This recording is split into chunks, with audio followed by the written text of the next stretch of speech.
Agora, Mauro César Pereira. Flamengo segue invicto e sem sofrer gols com o Tite nessa temporada. Flamengo sofreu só um gol na temporada inteira, que foi com o time todo de garotos e sem o Tite no banco. Com o Tite no banco de reservas, o Flamengo tá invicto. São, vamos lá, 10 jogos, 7 vitórias, 3 empates e nenhuma derrota. 80% de aproveitamento, 20 gols marcados. Esse gol sofrido não dá para contar, porque não foi com o Tite. Agora, melhor defesa entre os times da Série A. Venceu 5 jogos seguidos pela primeira vez desde agosto de 2022. E o Tite não estava comandando, como a gente disse, quando o Flamengo sofreu esse gol. Muita gente diz, contém a euforia porque é só o Campeonato Carioca. Claro, em termos eu concordo, mas a gente tem que apontar que o Flamengo jogou todos os clássicos já. Jogou contra Botafogo, Vasco e o Fluminense, que estava com o time misto, não estava com o time reserva, não. Muitos titulares estavam jogando e é o atual campeão da Libertadores. E o Flamengo, Mauro, que, na minha opinião, no ano passado, era um pardieiro a zaga do Flamengo. Era uma bagunça a zaga do Flamengo. Era um gol mais ridículo do que o outro, sofrido pela zaga do Flamengo. O que esperar desse Flamengo pelo que você vem vendo do Tite? E outra, você acha exagero ou acha pertinente a comparação com o Jorge Jesus? Porque ele já tem um aproveitamento superior ao do Jorge Jesus no começo de trabalho. Comparação... É isso, mas Jorge Jesus chegou com Libertadores, Copa do Brasil e Brasileiro. Claro, não dá para comparar. O Jorge Jesus chegou e pegou as competições mais difíceis. Acho até que o próprio Tite jamais faria essa comparação, porque ele sabe muito bem que há uma diferença muito grande entre os desafios que aparecem para ele e que apareceram para o português quando chegou ao Flamengo em 2019. A única coisa que tem próxima aí são os números, mas em cenários muito diferentes. O que pode se esperar é o que já está acontecendo. O time é um time seguro, toma poucos gols, né? Na verdade, nem tomou gol, na verdade, como você frisou, o gol único que o Flamengo sofreu no campeonato foi do time sub-23, e o Tite estava lá nos Estados Unidos, né? Então o time não toma gol e o time está melhorando. Se você for observar contra o Vasco, teve 2 oportunidades que o Léo Pereira salvou quase em cima da linha. Aí contra o Botafogo, teve chance com o Tisquinho e teve chance com o Júnior Santos, de dentro da área. O Fluminense não teve chance. Foram 2 chutes, um do Ares, cobrança de falta, não é chance criada, assim, trabalhada, é uma falta, né? O goleiro defendeu. E no segundo tempo, o chute do Alexander, que o Rossi também defendeu em 2 tempos, que não foram, assim, claríssimas chances de gol. O Fluminense, o Cano não conseguiu ter uma oportunidade do jogo. O Cano nem foi visto no jogo. Entrou o Joe Kennedy e não aconteceu nada. Então, esse time do Flamengo já é um time que demonstra que, assim, dá poucas oportunidades aos adversários. Vinha apresentando aquele velho problema das muitas chances criadas e perdidas nos jogos contra os pequenos, mas no domingo até não criou tanto, mas foi efetivo, né? Quando criou, aproveitou, venceu o jogo jogando melhor. Havia uma pressão, obviamente, maior em cima do Flamengo. O Fluminense está preocupado com a Recopa, o Fluminense tem títulos conquistados, ou seja, está no momento bom. O Flamengo que está, os jogadores do Flamengo que estão sob cobrança. Eles é que têm a obrigação de apresentar alguma coisa. Porque o Tite chegou no final do ano, o De La Cruz é novo no clube, o Vinha está chegando agora, mas os outros não. Todos participaram dessa pataquada que foi a temporada passada. Eles estavam em campo, foram eles que tomaram de 4-0, 3-0, 4-1, né? Maringá, empate com o Nublense, derrota para o Alcas. Foi com esse pessoal, esses jogadores aí. E alguns que foram embora. Então, eles devem. Então, acho que eles entraram mais pressionados a apresentar um bom futebol. E o time está evoluindo. Não vai ser o time como o Jorge Jesus, que o Tite é o Tite, o Jorge Jesus é o Jorge Jesus. Mas eu acho que pode ser um time muito competitivo. Talvez tão competitivo quanto era o do Jorge Jesus, só que de uma outra maneira, de uma outra forma. O que não significa um time defensivo, nada disso. Tanto que o time tem muitos gols, né? Tem uma média de 2 gols por jogo, um pouco mais até, se você contar só os jogos do time principal mesmo, né? E o Pedro tem 1 gol por jogo. 9 gols em 9 jogos. No Carioca, 7 gols em 7 jogos. Só faz gol um time pequeno. Mentira. Pesquisa os gols. Domingo fez no Fluminense. Ano passado fez no Palmeiras. Fez no Corinthians quando o Flamengo ganhou a Copa do Brasil. Na final o gol foi nele. Fez no Atlético Paranaense de bicicleta. Foi artilheiro da Libertadores. Mas o Gabigol fez o gol do título. Sim, tira os gols do Pedro, vê se tem final. Não tem final, né? Você tira os gols do Pedro. Mas o Gabigol ajudou. Sim, ajudou. Mas o Pedro fez o gol. O Pedro faz gols. Faz gols. Aliás, ele faz muitos gols. Faz muitos gols. Fez 35 ano passado, tem 9 em 9 jogos. E é um jogador que eu acho que ele ainda pode melhorar algumas questões em campo. E me parece que ele agora está bem. Ano passado estava com aquele mimimi, reserva, está insatisfeito. Alguém teve o soco também. Fora a questão do soco, ele se recusou. O soco, antes do soco, tem um erro dele também. Que ele teria se recusado a continuar o aquecimento. O que gerou a reação indesculpável e injustificável do Pablo, que o agrediu, correto? O preparador do Sampaoli. Mas ele cometeu esse erro. Depois não se apresentou no dia, não deu satisfação, podia ter ligado, olha, eu estou muito chateado, tomei um soco na cara, porra, não estou legal, vou ficar hoje aqui, tudo bem. Ele não aparece, o Flamengo até o puniu, né? Enfim, ele teve umas escorregadas, mas me parece que agora ele está bem melhor. Não só porque vai ter filho e tal, vai ter gêmeos. Gêmeos agora. A mulher está grávida e tal, está feliz da vida. A reação dele depois das vaias no jogo do Boa Vista, eu acho que foi bem diferente do que era no ano passado. E ele falou ainda, né? Ele foi na zona mista. Foi ali, tá tranquilo, não, tudo bem e tal. Acho que tá. Porque essa é uma coisa muito clara, assim. Cara, em que time o Pedro jogaria hoje no Brasil? Acho que todos. Em que time ele não seria o seu trovante titular? Para pensar. Ele jogaria em todos. Todos. É. Se ele fosse o Fluminense, ele e o Cano, como é que ia ser? Ia jogar os dois, como é que ia ser? Isso é uma briga, né? E ele é bem mais novo que o Cano. O Cano tem 35, ele tem 26. Ele tem uma diferença de 9 anos. Quer dizer, um jogador que ainda pode evoluir, ele pode melhorar alguns aspectos do jogo. O Tite o levou para a Copa do Mundo, que evidencia que ele gosta do jogador. Então, assim, eu acho que assim, a fase é bem interessante. O De La Cruz já está mostrando quem ele é, né? E é importante entender. O De La Cruz não vai aparecer em estatísticas de gols e de assistências. Ele é um cara que ele faz o jogo fluir. E o segundo gol é bem isso. Ele vai buscar a bola lá no meio campo, quase no campo de defesa. Aí ele parte com ela, tem 3 jogadores para cercá-lo. Ele encontra uma solução, sai da marcação, aí já clareia tudo. Quando ele sai, o Arrascaeta já recebe bola livre. Aí toca de calcanhar, Pedro de calcanhar, o gol do Cebolinha. E tudo começa com o De La Cruz. Ele é esse cara. Ele talvez não apareça com assistências, com gols, como outros aparecem, mas ele é o cara que faz o time funcionar. E ele jogando mais solto ali sem o Gerson, ele já está se encontrando. É isso que eu ia falar, Mauro. O Gerson perde a vaga? Porque agora ele está jogando na posição dele, né, o De La Cruz? Assim, eu acho que o De La Cruz tem várias posições que ele pode jogar. Mas o primeiro posicionamento do time do Flamengo, onde ele rendeu mais, foi esse. Eu acho que a questão é o seguinte. A gente está falando agora de uma fase do campeonato que é um jogo por semana só do estadual. Então, todo jogo é o mesmo time. A partir de abril, daqui a pouco mais de um mês, muda completamente. Você vai ter o início da Libertadores, o Brasileiro e os jogos da Copa do Brasil para os times que estão na Libertadores. Aí é quarta, domingo, sábado, terça, quinta, aquela coisa. Jogo no meio de semana e fim de semana. Então, você vai ter que ter jogadores. Vai ter jogo que não vai jogar o Arrascaeta, vai ter jogo que não vai jogar o De La Cruz, vai ter jogo que vai voltar o Gerson, vai jogar o Gerson. E eles vão se revezar. Eu acho que o Gerson pode fazer o lado direito, disputar a posição ali com o Cebolinha, não, com o Luiz Araújo, com quem mais se propõe a jogar por ali. E ele talvez ficar mais solto ali como homem de meio campo com mais liberdade. Eu acho que a tendência, imagina, é o Tite não mais amarrá-lo. Amarrá-lo é força de expressão, tá? A ponta, a margem do campo. Porque está vendo que ele rende ali.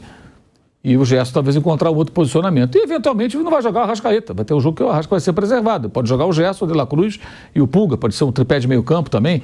O Gerson pode jogar mais à frente. O Gerson pode fazer outras funções. Ele e o Gerson são caras versáteis. E eu vejo assim, é um começo de entendimento desses jogadores. Eles dois e os demais. Que pode significar algo muito interessante à medida que esses caras se entrosem. E eu discordo de quem vinha dizendo que o Gerson veio jogando mal. O Gerson fez no ano passado várias partidas ruins, às vezes até bem indolentes, mas eu acho que esse ano está diferente. Eu tenho visto, vinha vendo até ele se afastar por uma questão de saúde, vai fazer uma cirurgia, inclusive, né? Ficar 2 meses fora, problema renal. Infecção urinária, né? Eu vi o Gerson mais participativo, desarmando mais, participando mais do jogo, ao contrário do que apareceu em jogos do ano passado. Então... Qual seria o time titular hoje, Mauro? Hoje é o que jogou domingo. Então o Gerson... Não. O Gerson voltando. Porque eu vejo um Gerson aí perdendo espaço no time titularíssimo pro De La Cruz. Aí depende. Eu acho que no lado direito ali, no lado do Luiz Araújo, eu acho que tem espaço ali para uma discussão. Ele, o Gerson, ou até o Bruno Henrique entrando e o Cebolinha indo para a direita, como foi domingo. Domingo ele colocou o Cebolinha na direita e deixou o Bruno na esquerda. É outra possibilidade que ele tem. Eu acho que o lado do Luiz Araújo ali não o vejo como um titular intocável. Cebolinha acho que está firme, Pedro está firme, Luiz Araújo é aquele cara que sujeito a disputar a posição. Poderia entrar o Gerson ali no lugar dele. Pode entrar o Gerson, pode entrar até o Bruno Henrique na direita ou na esquerda com o Cebolinha indo para a direita, como foi no domingo. Ele fez o gol jogando pela direita, Cebolinha. Em outros jogos também ele foi deslocado para lá. Acho que o Tite ali já está fazendo meio que uma experiência de Se ele entender que o Cebolinha pode ser um ponta que atua dos dois lados, com bom desempenho, ele ganha ali um coringa bem interessante. Que aí ele pode ter o Bruno Henrique no habitat dele, que é o lado esquerdo, o Luiz Araújo e o Cebolinha fica de um lado ou do outro. E até ter troca, movimentação e tudo mais, né? Então, assim, ainda é um período de testes. Mas eu entendo que quando o Gerson estiver bem e ele entrosado, jogando com o De La Cruz, com o Pulgar... E outra coisa, o Gerson retém a bola, o De La Cruz dá mais dinamismo ao jogo, sim. Mas é bom você ter jogadores de estilos diferentes, né? Tem hora que você tem que acelerar o jogo, tem hora que você tem que cadenciar o jogo. O Gerson é um cara que prende bem a bola, segura, cadencia, às vezes é necessário. Você está jogando fora de casa, está ganhando de 1-0. Quando você quer esfriar o adversário, você faz o quê? Você acelera o jogo? Não, você cadencia o jogo. O Gerson tem essa característica. Eu sei que o Tite tem ótimos jogadores nas mãos. O Ayrton Lucas voltou a jogar bem. Coincidência ou não, né? Tem uma sombra imensa agora do Vinha. E jogou bem. O Varela jogou bem domingo. Uma boa partida. Porque o Fluminense ele concentra vários jogadores do lado do campo e tenta fazer sempre a superioridade, né? A bola está aqui, ele põe vários jogadores aqui. E os laterais iam sofrer bastante ali, porque as jogadas muito pelos lados. Eu acho que tanto o Ayrton quanto o Varela foram bem. O Varela defensivamente foi muito bem. O Fluminense tentou jogar pelo lado dele, não aconteceu nada demais. Então, acho que é uma questão de... É um processo. O time está em andamento. É a cara do Tite isso aí. É o time do Tite. É o time do Tite. O time que vai sofrer pouco e que deve crescer na criação de jogadas e aproveitamento de jogadas ofensivas, acho que no decorrer da temporada. Parecido com o que aconteceu em 2015. Em 2015, com um elenco que não era tão farto e com seríssimos problemas financeiros no clube. De salário atrasado e tudo mais, e foi um time excelente, que ganhou o campeonato. É uma das melhores médias, né, de ponto da história do Brasileirão de pontos, é daquele Corinthians 2015. E agora está num lugar que não atrasa salário, recebe bons jogadores, vai receber gente no meio do ano, certamente vai ter mais contratações na janela de junho, deve receber mais um ou outro jogador. Quer dizer, pô, uma situação... Pode chegar o Léo Ortiz ainda. Hoje tem o jogo do Bragantino, né? Então foi 0-0 lá com Águilas Douradas. Então, assim, se o Bragantino avançar, é um cenário. Se o Bragantino acontecer uma zebra, a gente não sabe o que vai rolar. Ele sai da Libertadores, né? E, a gente tem essa situação da comparação Tite e Jorge Jesus. Eu concordo com o Mauro, não tem como. É a mesma coisa que o mano a mano, pô. Olha aí. Cara a cara. Olha aí. E, várias pessoas falam como estão gostando das suas reações no mano a mano. Sabia? É mesmo? É verdade. Agora, o Emílio do Pânico falou comigo ontem no elevador. Ele é genial quando você pergunta pro Mauro César do Mano a Mano. Ele falou, ele é muito bom pro debate. Eu falei, maravilhoso. Maravilhoso. Até porque não tem graça sem eu levar fora do Mauro César Pereira. Não, mas eu não dei fora em você. Apenas eu disse que eu penso do cara a cara do Mano a Mano. Por uma questão de honestidade para o Emílio ainda usou tua frase. Ele falou, é muito bom que ele fala, isso não serve pra nada. Não serve, eu acho que o Bruno concorda comigo. Embora o Bruno participe. O Bruno é um cara mais educado. Ele responde. Mas eu já não sou tão assim. Dois times, não é dizer que o time vai ganhar por causa disso. Mas é legal. Você compara ponta direita com volante, faz as comparações. Aí é o Bruninho que me salva sempre, porque aí às vezes eu me perco. Tem times que jogam diferente um do outro, aí fica mais difícil. Agora, essa comparação do Tite, né, com o Jorge Jesus, claro, o Tite já gera uma euforia no torcedor do Flamengo que nenhum treinador conquistou aí recentemente. Seus olhos começam a brilhar. Nenhum. E aí... quer comparar, mas não dá pra comparar, porque ele tem aí já... Pô, quantos jogos ele tem pro estadual, Mauro? 7? O Tite? Com ele. São 7. 7 jogos do Tite em estadual. E aí a comparação é pelos os primeiros 20 jogos. Pô, então, o Jorge Jesus pegou Copa do Brasil, que ele foi eliminado, ele pegou Libertadores e Brasileiro. Não dá pra fazer essa comparação, não só pelo meu amor por Jorge Jesus, mas porque é sacanagem você pegar o nível dos adversários do Campeonato Carioca com o nível dos adversários que o Jorge Jesus pegou no Brasileirão e na Libertadores. Agora, só o fato de já ter essa comparação já alimenta a euforia. Que não foi feita por mim. Se exclui. Estou me excluindo. Tá na pauta, tô vendo. Já alimenta a euforia do torcedor rubro-negro. Pastor que fez. E aí a gente tem... Pastor. Tite superando o aproveitamento do Jorge Jesus nos primeiros 20 jogos. O atual treinador tem esse melhor aproveitamento. Se o Flamengo do Tite não encanta tanto ainda quanto o Jorge Jesus, os números estão jogando a favor e, é claro, é o que a gente fala sempre, ele ganha tranquilidade para trabalhar. Lógico. A partir do momento que ele está ganhando, a partir do momento que ele está com os números impressionantes, a torcida não incomoda, ele barra o Gabigol sem ser vaiado. Não tenha dúvida que se o Tite tivesse barrado o Gabigol estando mal, Lógico. nossa, ia estar um pesadelo pro Tite. E eu ontem, Mauro, eu até acho legal você ouvir isso, que eu fiz o Reis da Resenha com o Leandro Castan, né? A gente entrevistou o Leandro Castan, zagueiro, e ele foi lançado pelo Tite como titular do Corinthians. E a gente perguntou dessa situação pro Castan. A gente vai exibir ainda na TV Jovem Pan, aqui no YouTube. Ele disse, o Tite, ele vai pregar pelo coletivo sempre. É isso aí. E não tenha dúvida, ele ganhou o grupo com essa situação do Gabigol. Sim. Ele falou. Porque ele tá mostrando ali que é o coletivo, que não vai ter alguém que vai mandar no grupo.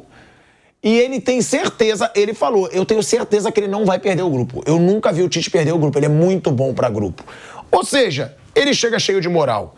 14 vitórias, 2 empates e 4 derrotas. Isso desde que ele chegou. 37 gols marcados, 11 sofridos, 73,3% de aproveitamento.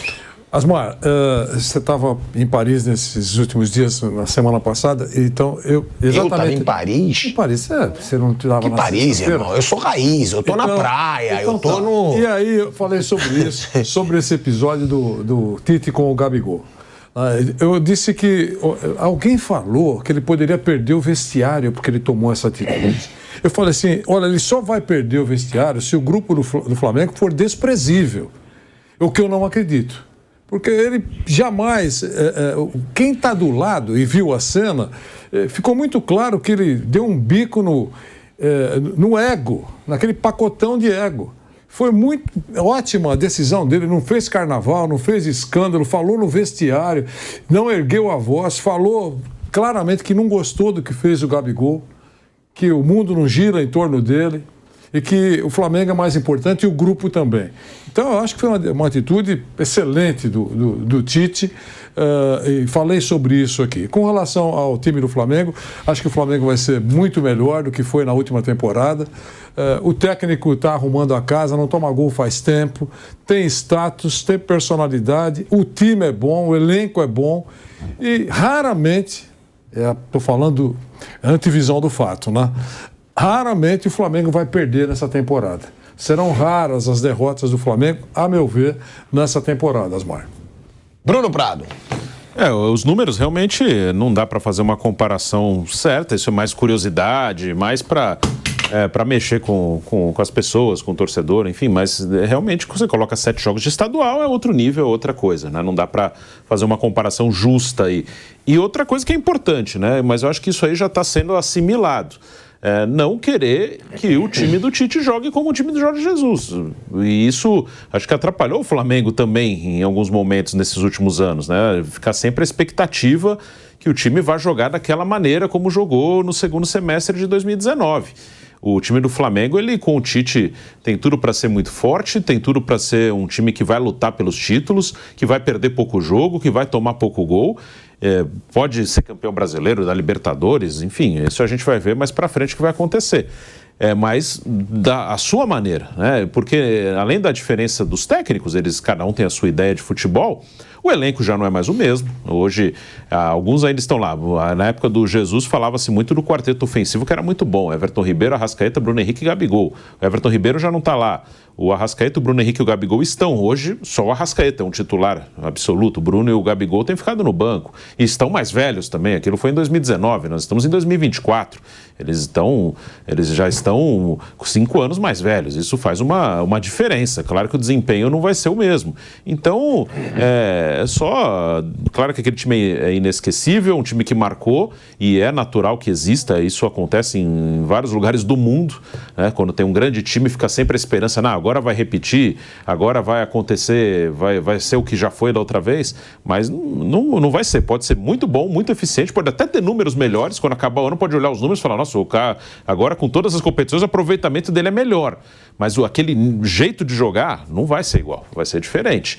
O Tite é capaz de terminar o ano, sei lá, com 7 derrotas no ano, igual o Abel terminou com o Palmeiras em 2022, 7 derrotas. Ele é capaz de não chegar nem a 10 derrotas no ano, de ganhar o Brasileiro, ganhar Libertadores, ter um aproveitamento fantástico, mas aqui o outro vai ser outro tipo de jogo, não vai ser igual aquele. A situação do Pedro, né, é aquilo. Ele também não estava numa fase brilhante, não. Não. Tava jogando bem um jogo, não jogava bem vários. Depois daquele hat-trick lá dele, contra o Bangu, sim, o Pedro deu uma deslanchada e aí assumiu a vaga. E é claro, o centroavante é isso, é fazer gol. Ele fez 3 gols, ganhou confiança. Aí já emplacou outros gols. Teve qual foi o jogo que ele saiu vaiado? Acho que foi Boa Vista, não foi? Foi Boa Vista, foi 4-0. Foi Boa Vista, que ele perdeu o pênalti e perdeu um gol cara a cara. E a personalidade do Pedro pra falar do jeito que ele falou depois daquele lance, depois daquelas vaias, mostra a personalidade dele e é uma preferência. Agora, Vanderlei Nogueira, eu acho, tá, que o Gabigol vai sair. Eu acho que o Gabigol não vai aceitar essa situação no Flamengo. Se continuar até o meio do ano, acho que ele assina um pré-contrato com algum outro clube. Discordo quando o Vamp diz que ninguém vai querer. Eu acho que vai ter fila para contratar o Gabigol e caro no futebol brasileiro. Bom, você lembra aquela conversa de que se ele voltasse a fazer gols, tudo seria diferente até metade do ano? Tudo seria diferente. Ele não está fazendo e não está brigando pelo lugar do Pedro com mais força, né? O Pedro está agradando e está se firmando como titular. Então, essa possibilidade existe. Eu só acho que essa figuração de linguagem que você falou, fila, é muito... Eu não acredito nisso. Eu acho que pode surgir algum time. Eu estou dizendo pelo que ele vale. O cara não tem poder de caixa para contratar o Gabigol. Será surpreendente para mim se for contratado por um time pagando um patamar que ele vem recebendo já há algum tempo. Ele vai concordar em baixar o volume financeiro que ele recebe mensalmente de forma substancial? Vai concordar. Aí tudo bem. Se for assim, tudo bem, pagando um salário dentro do normal para ele, num clube que vai pagar em dia, eu acho que é um jogador que será ótimo. Mas não será fácil aparecer alguém com porte financeiro para pagar. Agora, tudo indica, se ele não aceitar reserva, ele vai partir. É isso que você falou, eu acho. Eu acho que o Gabigol não vai aceitar essa situação de ser banco no Flamengo. Acho mesmo. Acho que ele vai assinar um pré-contrato com algum outro clube. Acho que o Palmeiras gostaria de ter o Gabigol. Acho que o Grêmio gostaria de ter o Gabigol. Acho que o Corinthians faria loucuras para ter o Gabigol. Mas já contratou o Pedro Raul. Tá bom. Mas eu acho que é outro nível de jogador. Se até o meio do ano tiver nessa situação, ele vai procurar outra coisa. Aí, se vai conseguir sair no meio do ano ou não, é diferente. Ele tem um contrato até o fim do ano. Mas acho que se até chega maio, junho, ele está mais ou menos nessa situação, ele vai conversar, vai negociar, pode até assinar um pré-contrato, né? Dentro da lei, ele pode assinar já quando estiverem faltando 6 meses para o final. Eu acho que se ele não recuperar o lugar dele, por enquanto nada indica que vá, também por causa do desempenho dele, ele vai começar a negociar uma situação para o ano que vem ou até tentar negociar uma saída no meio do ano.